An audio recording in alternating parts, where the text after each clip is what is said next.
Mesdames et messieurs, je vous souhaite tout d'abord la bienvenue ici au Cube. Je suis très heureux de vous accueillir. Puis je remercie Margot de Trois Champagnes Métropole d'avoir la possibilité de vous présenter les filières du tourisme, les métiers. C'est vrai que tourisme, on pense tout de suite agence de voyage, on se dit ouais, bof, ouais. Ben, en fait, il y a plusieurs filières, il y a plusieurs métiers qui sont intéressants à découvrir, à parcourir. Donc ce sera notre première étape. Et puis seconde étape, c'est vous présenter la formation qu'on dispense à l'École supérieure de tourisme, qui fait partie du groupe ESC. Vous connaissez peut-être, et puis là c'est d'avoir aussi un échange enfin qui permette de connaître un petit peu mieux cette formation. Je vais faire tout d'abord alors je vais me présenter, c'est pas poli, je sais, on ne se présente pas d'abord. Donc moi je suis Julien Briat, je suis le directeur de l'École supérieure de tourisme. Je vous rassure, je connais rien à la formation parce que j'ai été embauché au mois de juin. Je suis un ancien professionnel du secteur. J'ai été directeur des ventes pour des tours opérateurs. J'ai été également directeur communication marketing. Je travaille beaucoup dans le digital aussi. Et le but du jeu et pourquoi j'ai été embauché, c'est justement pour apporter un nouvel élan à l'école et donner un lien vraiment très professionnel. Et je vous expliquerai dans les grands termes les piliers de notre pédagogie pour la rentrée prochaine, et ce sera un plaisir de vous accueillir sur cette rentrée. Je me suis présenté, je ne peux pas vous demander à chacun de vous présenter, j'aurais juste un petit sondage. Qui est-ce qui vit dans l'Aube ici? Ah, vous êtes tous au bois, non? Ah non, bah oui, non, pardon, c'est nos étudiantes qui interviendront tout à l'heure. Donc d'accord, personne du Grand Est d'ailleurs, enfin vous êtes du Grand Est, d'accord, très bien, on va commencer. Deuxième, donc ça c'est le premier sondage. Deuxième sondage, je vous ai dit que je travaillais dans le digital. Est-ce que vous avez un téléphone, un smartphone? Vous pouvez le sortir s'il vous plaît? Vous avez un téléphone ou pas? Ouais, vous avez un smartphone. Ça c'est bon, très bien. Alors est-ce que vous avez ce réseau-là? Vous avez ça? Donc allez sur l'application. Enfin, je vous invite à aller sur l'application. Vous connaissez? Voilà, non, vous ne l'avez pas, d'accord. Une fois que vous êtes sur l'application, je vous invite à chercher École supérieure de tourisme 3 Paris. Ça ne marche pas? Vous n'avez pas de réseau? Ah, vous n'avez pas Internet? Oh là là, non, mais c'est pas grave. C'est bon. École supérieure de tourisme, une fois que vous l'avez, vous allez suivre la page. Comme ça, vous aurez toutes les informations sur l'actu et les événements qui se passent sur l'école, la vie à l'école, les formations, les rencontres avec les entreprises.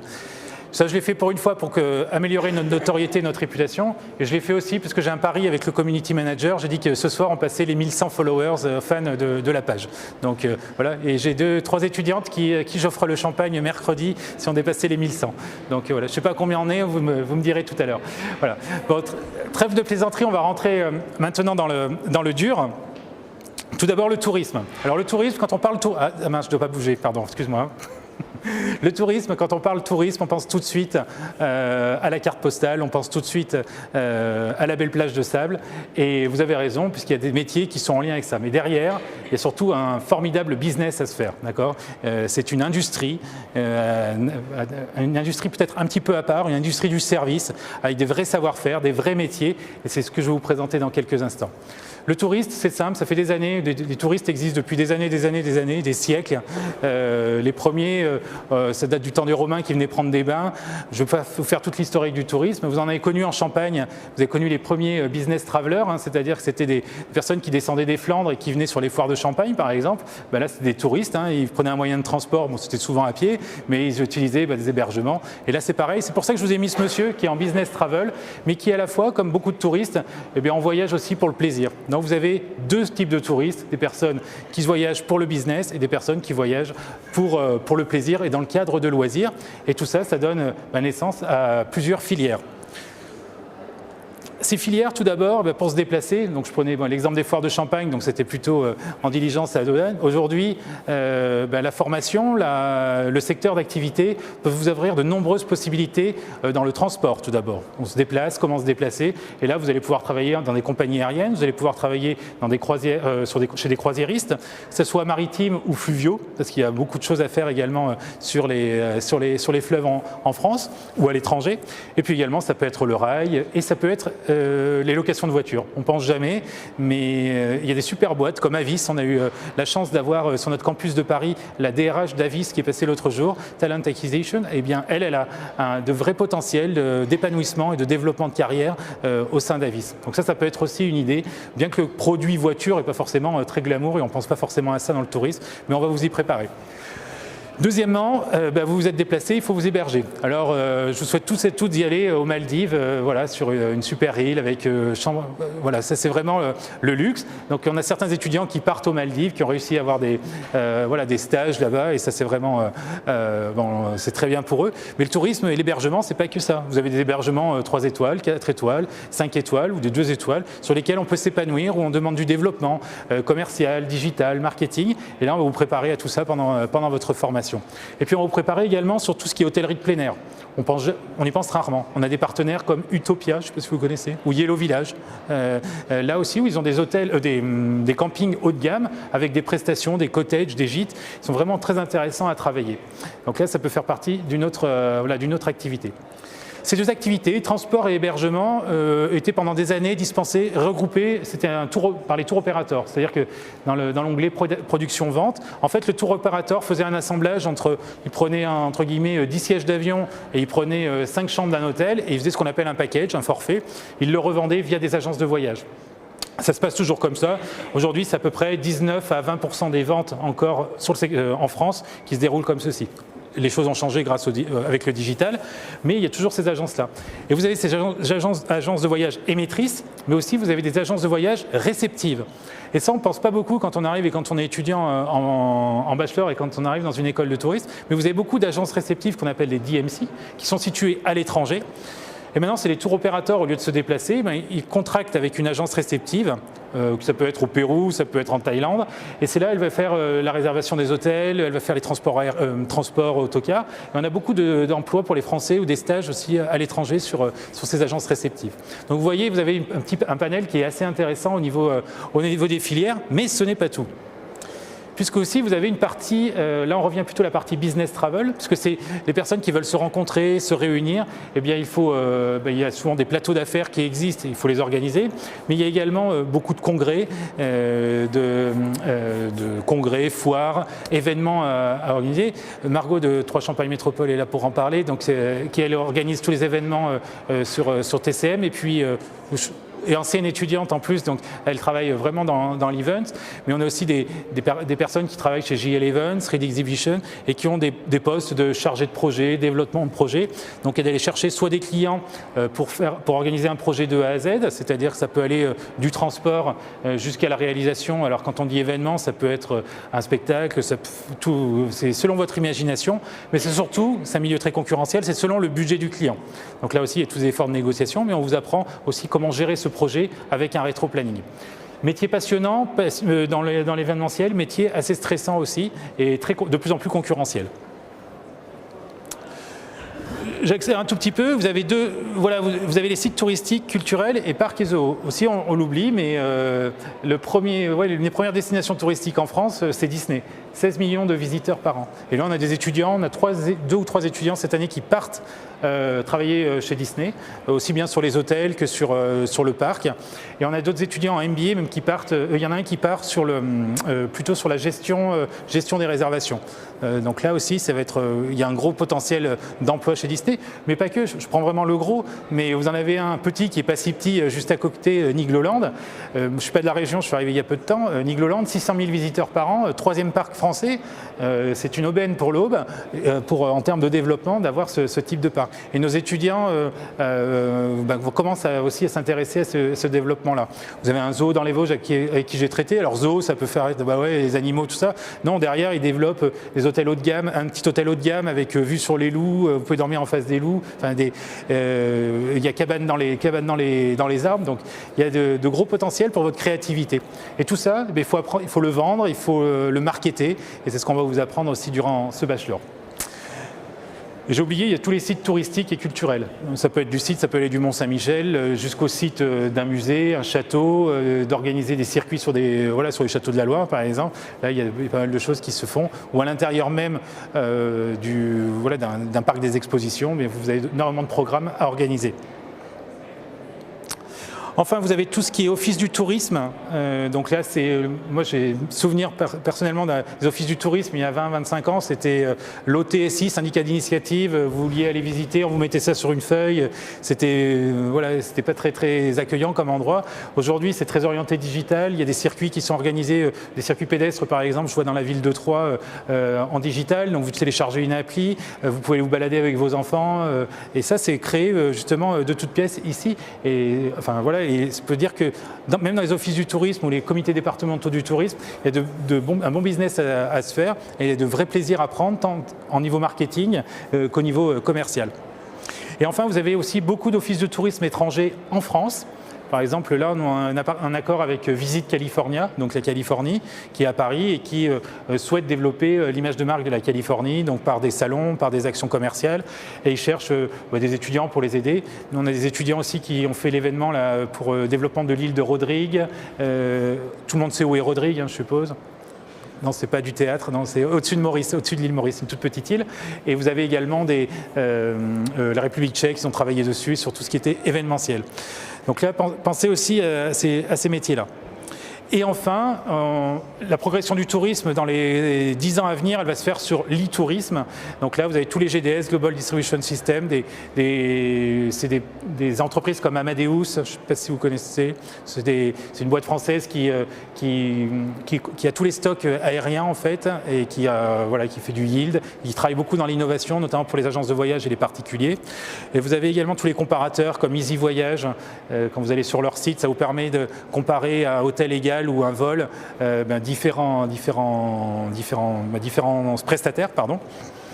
Et ensuite, vous avez les marketplaces comme Airbnb.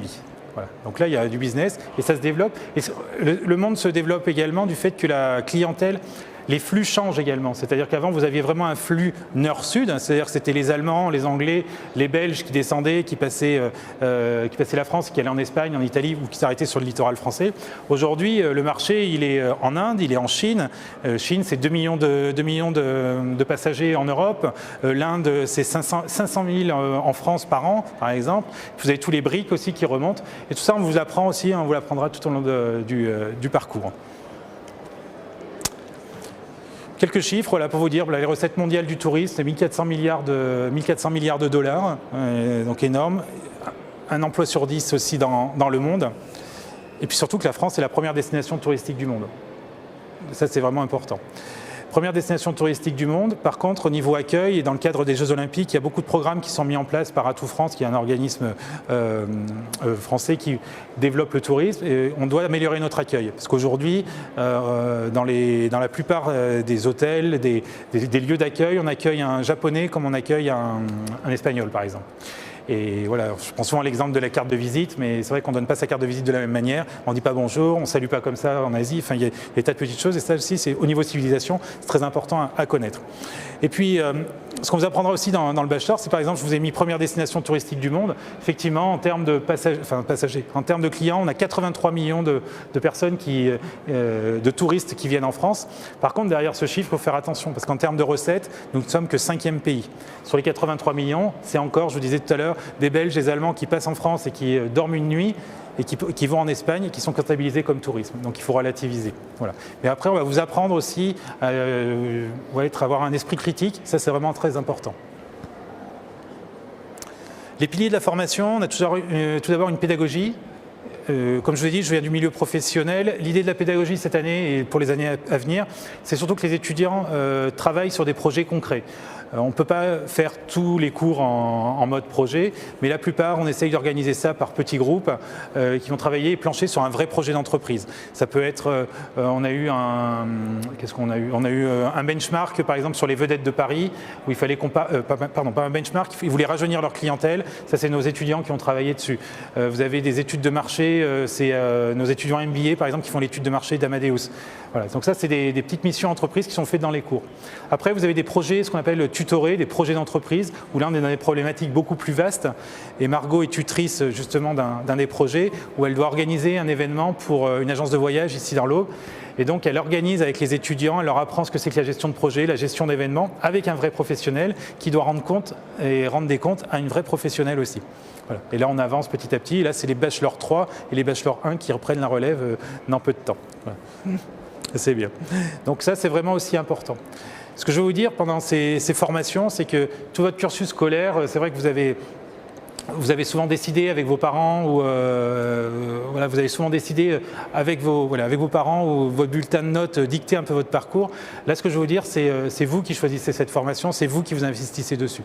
Il y a une rupture vraiment totale avec l'enseignement qu'on vous dispense, qui est vraiment très louable en terminale ou un petit peu avant. Et là, on va vraiment vous allez travailler dans le dur. Il n'y a plus forcément d'enseignants qui sont devant un tableau et qui vous enseignent la théorie. Là, on est plutôt dans la pratique et le concret. C'est ce vers quoi on tend. La pédagogie, le mode entreprise. Alors je vous l'ai dit tout à l'heure, les entreprises qui nous donnent des missions, les étudiants également, pas mal de masterclass pour rencontrer des directeurs commerciaux, des directeurs généraux de sociétés. On a eu TUI cette année, on a eu l'Office du tourisme, le CDT, on a également qu'est-ce qu'on a eu? Amadeus, c'est tellement le directeur général. Voilà, il y a à peu près une dizaine de masterclass où tous les cursus se réunissent pour suivre c'est pas un cours, c'est un partage d'expérience et comprendre quelle est la stratégie. Et ça ouvre les étudiants à différents métiers et se dire tiens, je travaillerai bien dans cette filière, et ça leur donne un contact. Parce que l'idée avec l'école, c'est de vous ouvrir aussi à notre réseau. Ça, c'est le plus important. D'ailleurs, en termes de réseau, j'ai fait Facebook tout à l'heure. LinkedIn, non, vous n'êtes peut-être pas dessus. Non, LinkedIn, d'accord. Oui, d'accord, très bien. Voilà. C'est un réseau encore très professionnel, mais voilà. Justement, sur LinkedIn, avec les MBA, on développe beaucoup l'e-réputation et la notoriété. Et beaucoup trouvent des stages grâce à LinkedIn. Voilà. Mais ce n'est pas grave si vous ne l'avez pas au lycée, hein, au contraire, vous affolez pas. Et enfin, sur l'ensemble du cursus, que ce soit bachelor ou MBA, c'est surtout l'international. L'international prime. Tout d'abord, on accueille des étudiants étrangers. Cette année, on a 3 étudiants chinois, on a Robert qui vient du Togo, on a un Libanais, un Marocain par exemple, et ça change tout de suite l'ambiance dans une classe. Et puis également des possibilités d'aller à l'étranger, puisque nous faisons partie du groupe ESC 3. Et là, depuis la création de l'ESC, il y a des partenariats qui ont été créés avec des universités à l'étranger. Donc durant leur cursus, nos étudiants partent à l'étranger. Voilà. Je crois que vous êtes parti en Finlande, ou non? Oui, c'est ça. Et vous êtes là? En Lettonie. Ah, Lettonie, d'accord. C'est pas voilà. Donc Finlande, Lettonie. Après vous avez, il y a de l'Allemagne, il y a des Pays-Bas, mais il y en a qui vont plus loin, au Costa Rica, au Mexique, Québec aussi, oui, effectivement. Il y a du côté Asie, voilà, vous avez Thaïlande, je crois, et on va développer Macao aussi pour casino, jeux. Donc là, ils vont se perfectionner aussi, ils vont déjà voyager, ils vont perfectionner leur langue, parce que ça, c'est important. Et les langues, ce sera vraiment quelque chose de très important l'année prochaine, parce que là, il n'y en avait pas assez cette année, et on va en remettre le double l'année prochaine, pour qu'ils connaissent bien l'anglais. Donc, vraiment important, l'international. On va dire que c'est vraiment les 3 piliers de la formation. Pédagogie innovante, entreprise et internationale.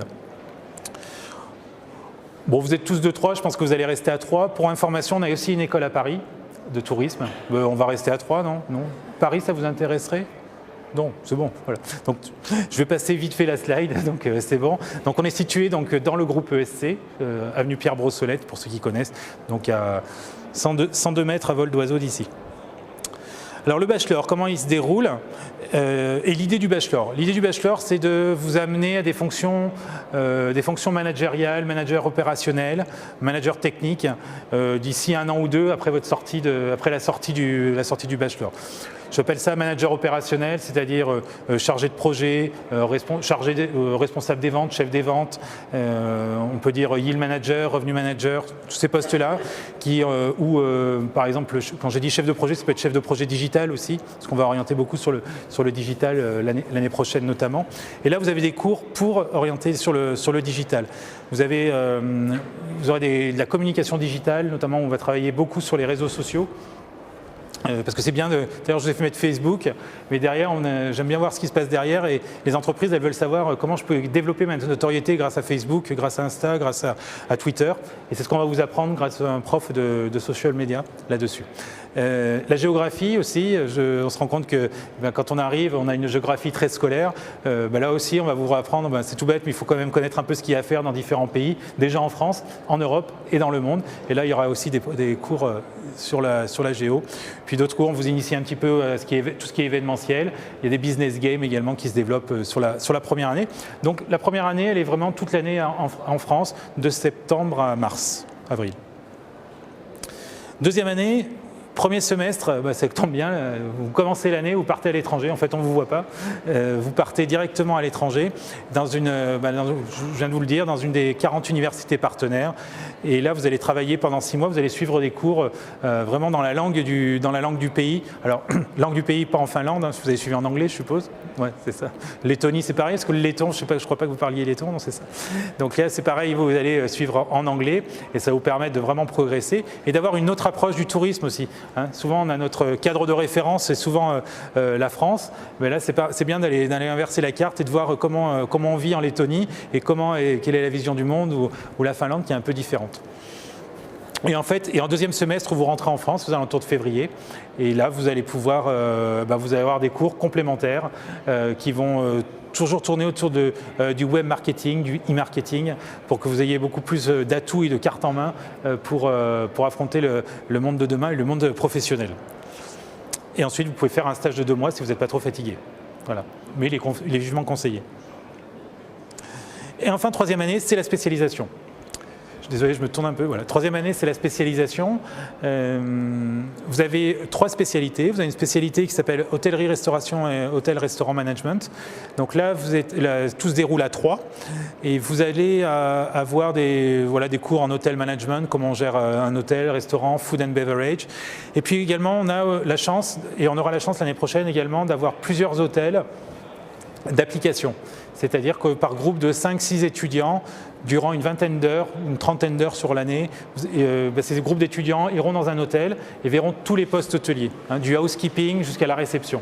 Comme ça, vous connaîtrez bien les différentes facettes du métier. Réception, commerciale, gestion des réseaux sociaux, tout ça serait fait sur l'hôtel. Ça peut ouvrir des opportunités d'emploi après ou de stage. Et ça, c'est important, vous l'avez compris, c'est de créer du lien. Ça, c'est vraiment très, très important pour nous.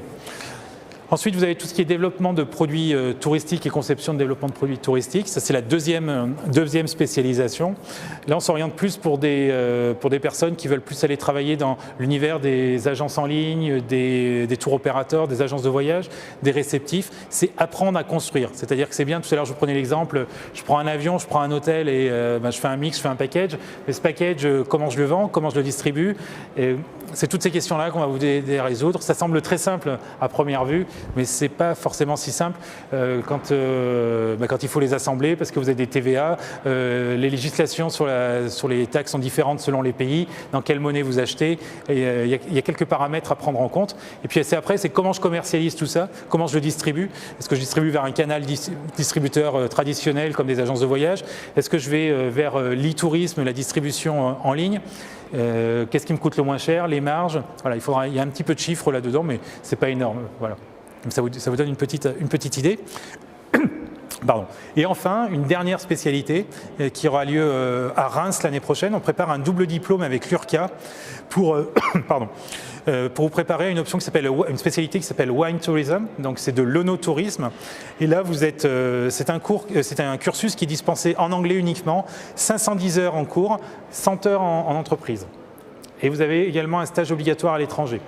On s'est rendu compte avec l'URCA de Reims et avec la région Grand Est qu'il manquait ce type de formation alors qu'il y a une demande des professionnels.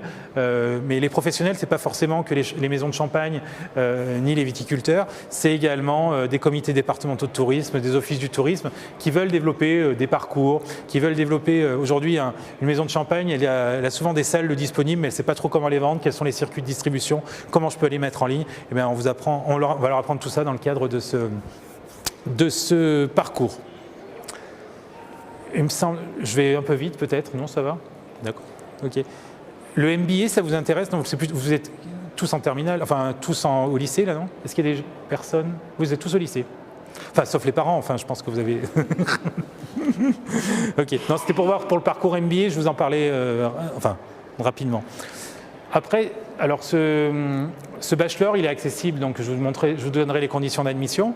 Et après le bachelor, il y a des étudiants qui suivent en Bac+5, donc en MBA. Et là, les MBA ont le choix de 2 spécialités, soit l'événementiel, events, ou soit une spécialité qui s'appelle business travel et events. Non, je l'ai déjà dit ça, non? Non, c'est luxe. Parce que je viens de faire la même présentation il y a 3 minutes, une heure, donc c'est pour ça, excusez-moi. Donc là, vous avez ces 2 options. Et cette spécialité-là, le MBA, il est uniquement en anglais. D'accord ? Il faut avoir à peu près un niveau B2 pour pouvoir l'intégrer, B1, B2, pour pouvoir suivre les cours. Mais logiquement, si vous faites le bachelor chez nous, derrière, vous suivez tranquille sur le MBA. Et là, ça donne vraiment des postes plus directeur d'exploitation, directeur de projet. Vous allez être sur des structures plus ou moins grandes. Mais on va vous apprendre surtout à être polyvalent puisqu'aujourd'hui, c'est le maître mot pour entrer au moins dans ce secteur d'activité, qui est le tourisme. Et la dernière année de MBA, nous, on ne les voit pas, ils ne sont pas sur l'école, puisqu'ils ont 6 mois de stage, ils ont 6 mois à l'international, 6 mois à l'international, donc dans une université partenaire. Donc là, on peut repartir sur d'autres universités sur lesquelles on n'est pas allé en bachelor. Et ensuite, vous terminez par un stage et votre MBA est validé notamment par un mémoire.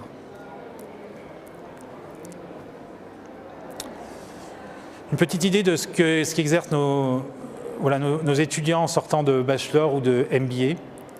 Je ne vends pas du rêve, moi, parce que vos enfants et vous, futurs étudiants, vous n'allez pas sortir d'un bachelor et vous ne serez pas cadre en marketing. Hein. Voilà. Il faut bien se mettre ça dans la tête. S'il y a des écoles qui vous disent que demain, vous allez gérer la stratégie marketing d'une boîte en sortant d'un bachelor, on doit vous mentir. Par contre, on va vous donner les armes pour pouvoir monter plus rapidement qu'un BTS ou qu'une formation autre. Ça, c'est vraiment très important. Voilà. C'est comme la carte postale tout à l'heure, c'est très intéressant. Il y a des tas de métiers, je tourne comme ça vous avez le temps de lire en même temps. Vous avez des tas de métiers dans le secteur du tourisme qui sont très attractifs, qui peuvent se faire à l'étranger. Voilà. Vous partez en Grèce en stage, vous voyez à Corfou par exemple, non, elle ne m'écoute plus maintenant. Voilà, ça peut être une idée. On a d'autres, j'ai un étudiant, là, Thibaut, il part en Afrique du Sud pour son stage. C'est vraiment bien, mais ça. Si vous souhaitez cette voie-là de l'étranger, travailler pour des agences réceptives, il faut être dans sa tête, prêt à partir, laisser sa famille, ses amis, ses copains. Voilà. Mais il y a des super opportunités de travail. Après, le plus dur, c'est de revenir. Voilà. J'ai reçu une personne qui voudrait enseigner l'année prochaine, qui travaille à Doha. Elle travaille à Doha depuis 6 ans, elle est originaire de Troyes. C'est difficile de revenir parce que les salaires ne sont pas du tout les mêmes. Et elle est chargée de communication pour le Ritz à Doha. Bon, là, on n'a pas du tout les mêmes standings d'hôtel et ils ne cherchent pas forcément, il y a moins d'emplois. Donc pensez-y aussi. Ouais. Des fois, il vaut mieux peut-être rester à travailler en France et gagner sa vie correctement, et puis de voyager pour soi et de prendre du plaisir. Tout est possible, de toute façon la vie est encore longue, vous allez au moins travailler pendant 45 ans, 46 ans, 47 ans. Comment se fait l'admission ? Donc vous avez des sessions d'admission, sessions de concours qui sont disponibles sur notre site. Pour ceux qui ont téléchargé l'appli, vous aurez un rappel des concours d'admission. Les épreuves, donc vous avez un entretien de motivation. La motivation, c'est ça, enfin, ce que je dis moi souvent aux étudiants, c'est la motivation, c'est pas dire ouais super, je suis motivé, c'est surtout nous ce qu'on va regarder, c'est votre savoir-être, savoir si vous savez vous tenir. Si on vous dit, si on vous demande, si vous nous dites je suis déjà allé à Londres, on va vous dire vous avez visité quoi à Londres ? Si on dit bof, j'ai fait les boutiques, bon c'est vrai que ça va pas forcément nous intéresser. Ça arrive hein, qu'on nous dise. Donc voilà, c'est de voir comment votre attitude, votre curiosité est très très importante. C'est pour ça que de rester devant la télé, de regarder des émissions, ça peut être, c'est bien, vous arrivez à vous détendre, mais par contre on veut des personnes qui soient assez ouvertes. Le tourisme, vous allez rencontrer des civilisations, des personnes très différentes. Ce qu'on recherche, c'est surtout une ouverture d'esprit. Voilà. Et donc là, c'est pour voir dans cette motivation-là, c'est quels sont qu'est-ce qui vous motive et quelle est votre ouverture d'esprit et votre savoir-être. L'anglais, vous avez un QCM, donc un texte à l'oral, mais bon simple, et puis vous avez après un QCM. Et ensuite, vous avez 3 minutes pour convaincre. Et on vous donne, on vous donne un thème, on vous donne un pays, et vous avez 15 minutes pour préparer et nous donner envie d'y aller en 180 secondes. Ouais. C'est un petit pitch. Mais voilà, ça se prépare. Au moins, vous êtes au courant. Et ça te voit aussi votre capacité d'analyse, capacité peut-être de vente et de marketer. C'est assez intéressant. J'aime bien parce que toutes les écoles, enfin moi je sais pas, comme je vous ai dit, je viens pas forcément de l'enseignement, mais toutes les écoles mettent leurs partenaires, donc j'en ai mis quelques-uns. Voilà. Mais c'est pour dire qu'on est vraiment personnellement avec l'expérience et grâce à l'expérience de mes collaborateurs, on vous ouvre vraiment un réseau et vous faites partie du réseau. Quand vous arrivez à l'école, plus qu'un étudiant, vous êtes un futur professionnel. Et ce que je dis souvent, c'est-à-dire que par rapport à ce qu'on va vous apporter, c'est que, et cette notoriété-là qui est importante, c'est que demain, c'est peut-être vous qui allez embaucher le jeune homme, ou c'est l'inverse. Peut-être que vous allez embaucher, et ça c'est vraiment ce qu'on veut donner, c'est développer cette notoriété-là et avoir des partenaires qui soient investis aussi et prioritairement avec l'École supérieure de tourisme. Et là, ils sont pas, je sais pas ce que c'est. Là, ils sont plutôt attractifs. On a des partenaires locaux, là, comme Deveau, qui est très bien, 3 Champagne Métropole avec Margot, mais des partenaires beaucoup plus importants, Partouche, qui est actionnaire du groupe. Et puis, voilà, je vous disais, Havas, Easy Voyage aussi, qui sont des partenaires. Dès qu'ils ont une action à nous demander, c'est vrai qu'ils passent réellement par nous, et ça, c'est vraiment attractif. L'insertion professionnelle, ça vous donne une petite idée aussi. Dans les 6 mois, il y a 94% des diplômés qui sont embauchés. Ça aussi, c'est pareil, je vous dis, faire attention aux chiffres. Ça, c'est un chiffre qui date d'il y a 2 ans. Beaucoup continuent des études après un Bac+3. Je crois que le chiffre, ça doit être 60% quand même des diplômés continuent leur bac par un MBA ou une spécialisation autre. Voilà. Les chiffres intéressants, c'est 42% des embauchés vont continuer. Voilà, une fois que vous avez fait votre stage, on vous propose souvent un emploi pour 42%.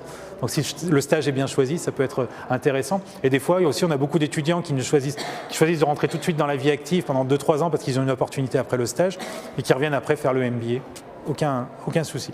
Voilà. Et pour les carrières à l'étranger, il y a différentes ouvertures et possibilités. Là, on vous apporte le réseau avec grand plaisir. Bon, il y a le boulot, mais pas que.